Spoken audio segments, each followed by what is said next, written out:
باتیں کرتے ہیں. حضور صلی اللہ علیہ وسلم کی 11 ازواج میں سے آپ کے یہ علم میں ہونا چاہیے کہ صرف حضرت عائشہ صدیقہ رضی اللہ تعالیٰ عنہ وہ ہے جو کموالی تھی تو حضور نے ان کے ساتھ نکاح فرمایا. صرف حضرت عائشہ. باقی جو 10 حضور کی بیویاں ہیں یا کوئی متعلقہ تھی یا کوئی بیوہ تھی جن کے ساتھ حضور نے نکاح فرمایا. تو بھئی حضور نے تو ان کی مدد فرمائی ہے, خواتین کی مدد بھی فرمائی ہے, دین کا کام بھی کیا ہے. حضرت خدیجہ کبریٰ رضی اللہ تعالیٰ عنہ سے سب سے پہلے حضور صلی اللہ علیہ وسلم نے نکاح فرمایا.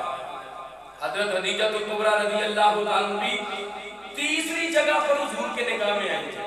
پہلے ان کے 2 نکاح ہو چکے تھے اور ان کے شوہر فوت ہو چکے تھے.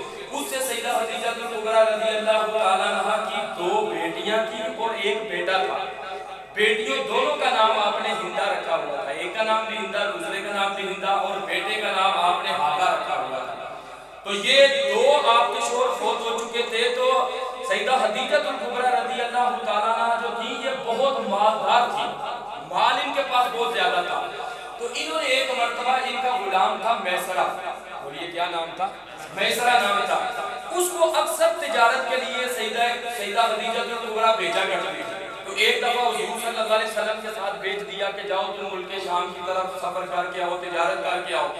تو جب تجارت کر کے واپس تشریف لائے تو میسرہ نے آ کر کہا, حضرت خدیجہ کبریٰ رضی اللہ تعالیٰ عنہ سے کہا کہ میں نے محمد مصطفیٰ صلی اللہ علیہ وسلم کو بے مثل و بے مثال پایا. اس نے کہا بڑے پہلے بھی تم مجھے بھیجتی رہی ہو قافلوں کے ساتھ سفر کرنے کے لیے, تجارت کے لیے, لیکن حضرت محمد مصطفیٰ صلی اللہ علیہ وسلم کے ساتھ جو میں نے سفر کیا ہے اس طرح کا سفر کرنے کا مجھے پہلے کبھی موقع نصیب نہیں ہوا. واپس سے صدا لگائے گا سارے. اب سیدہ خدیجہ کبریٰ رضی اللہ تعالیٰ عنہ نے اپنے غلام میسرہ سے پوچھا, تو نے محمد مصطفیٰ صلی اللہ علیہ وسلم کے ساتھ کس خوبی کو دیکھا؟ میسرہ نے پہلی خوبی یہ بیان فرمائی. اس نے کہا یہ محمد مصطفیٰ صلی اللہ علیہ وسلم کے ساتھ جو میں نے ملک شام کا سفر کیا ہے, اس قافلے میں, اس تجارت میں, اس چکر میں مجھے سب سے زیادہ منافع حاصل ہوا ہے. یہ آمینہ کے لال کے قدموں کی برکت کی وجہ سے حاصل ہوا ہے. دوسری خوبی میسرہ نے بیان فرمائی. ابھی اللہ کے رسول نے نبوت کا دعویٰ نہیں کیا تھا, آپ کی عمر مبارک تو ابھی 25 سال بھی نہیں تھی. حضرت سیدہ خدیجہ کبریٰ رضی اللہ تعالیٰ عنہ کی عمر مبارک تقریباً 40 سال ہے. دوسری خوبی میسرہ نے بیان فرمائی. اس نے کہا میں نے بڑے بڑے سفر کیے گئے پر محمد مصطفیٰ کو میں نے صادق پایا گئے, امین پایا گئے, سچ بولنے والا پایا گئے. تیسری خوبی میسرہ نے بیان فرمائی. اس نے کہا پہلے میں سفر کرتا تھا مجھے گرمی کا احساس ہوتا تھا, پر اب ملک شام کا سفر کیا بالکل گرمی کا احساس تک بھی نہیں ہوا. سیدہ خدیجہ کبریٰ رضی اللہ تعالیٰ نے پوچھا وہ گرمی کا احساس کیوں نہیں ہوا؟ اس منطق کی سمجھ نہیں آئی. اب میسرہ نے بیان کیا. اس نے کہا جدھر سے محمد مصطفیٰ گزرتے تھے بادل کا ٹکڑا آپ پر سایہ فگل ہو جاتا تھا. دیکھو ابھی نبوت کا دعویٰ بھی نہیں کیا, تو وہ جو غلام ہے وہ یہ ساری خوبیاں بیان کر رہا ہے کہ میں نے سچا پایا, دیانتدار پایا, امانت پایا. ٹھیک ہے, اس تجارت میں ہمیں نفع بھی زیادہ ہوا. اور کہا کہ جگر سے میں نے دیکھا کہ جب گرمی لگتی تھی تو بادل کا ٹکڑا سرکار پر سایہ فگل ہو جایا کرتا. پھر اس نے اگلی خوبی یہ بیان کی.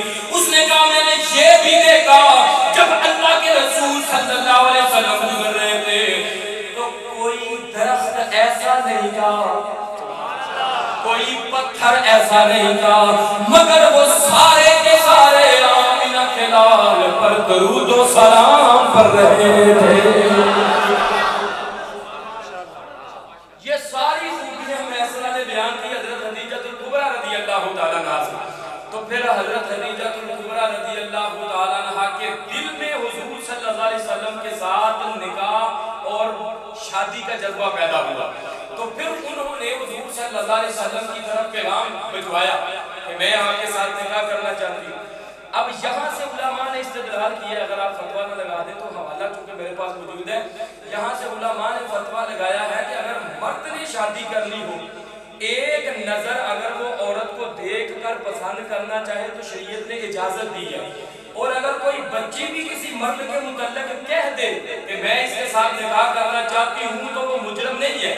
جو اگلا طریقہ کار کیا جاتا ہے بھگا کے لے جانا، تو گھر والوں کو ناراض کرنا، اس طریقہ کار کو شریعت نے منع کیا ہے۔ لیکن اگر کسی کو پسند ہے وہ اپنے بڑوں سے بات کرے کہ میرا اس کے ساتھ نکاح کر دو، بڑے آپس میں مل کے اگر اس کا نکاح کرنا چاہے تو شریعت نے بالکل اس کی اجازت دی ہے، اور اس کی بنیاد یہ حدیث پاک ہے۔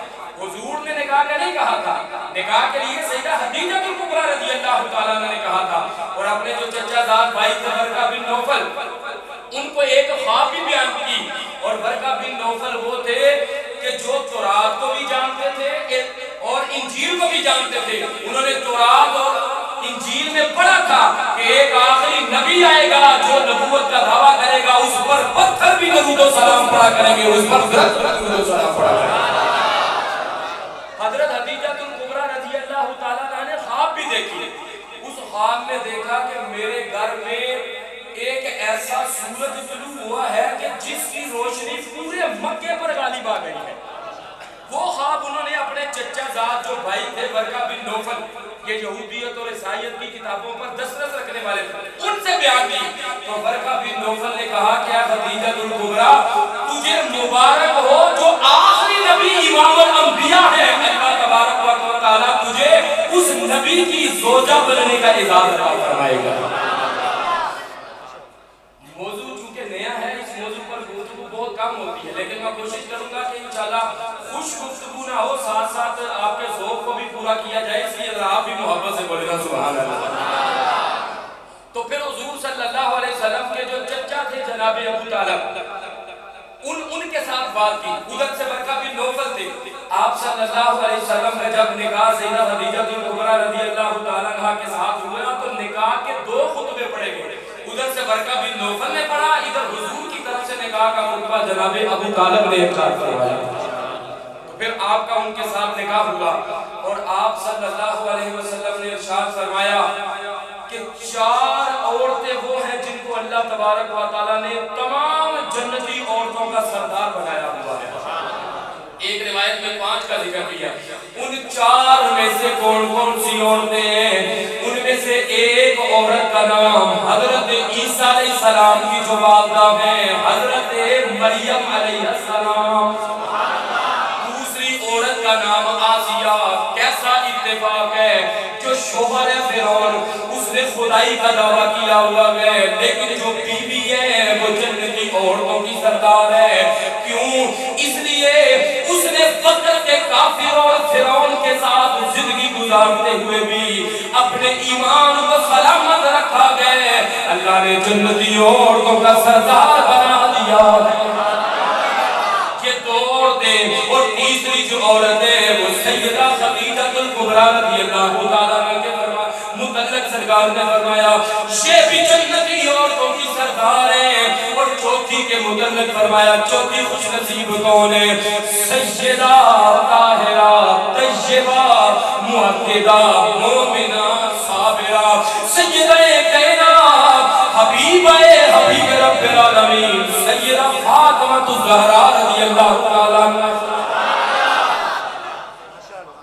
اور جس میں 5ویں کا ذکر ہے اس میں سیدہ عائشہ صدیقہ رضی اللہ تعالیٰ عنہ کا بھی نام ہے کہ اللہ تبارک و تعالیٰ نے ان 5 عورتوں کو تمام جنتی عورتوں کا سردار بنا دیا۔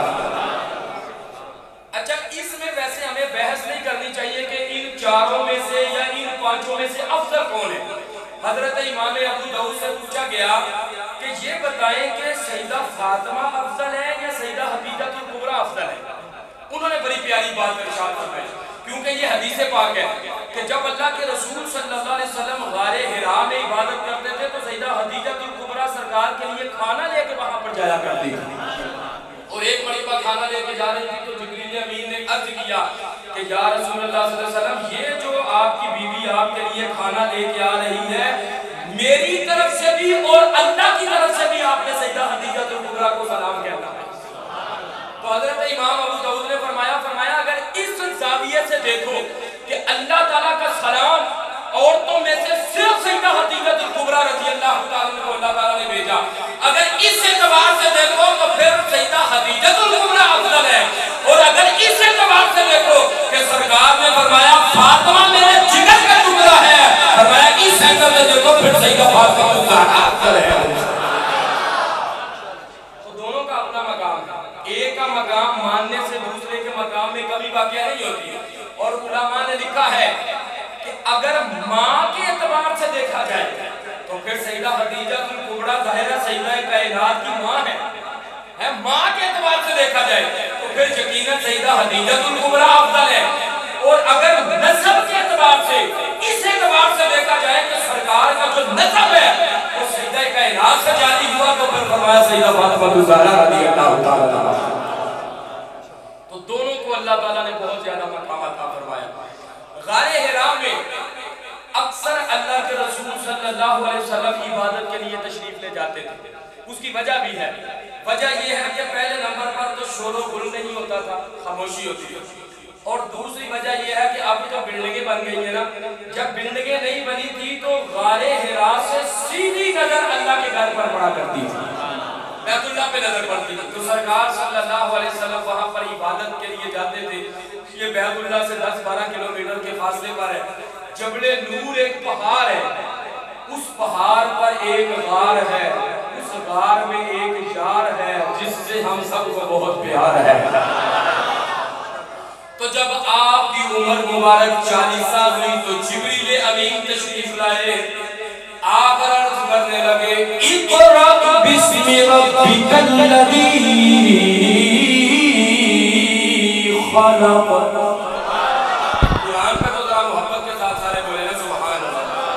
اقرأ بسم ربک الذی خلق خلق الانسان من علق اقرأ وربک الاکرم الذی علم بالقلم علم الانسان ما لم يعلم.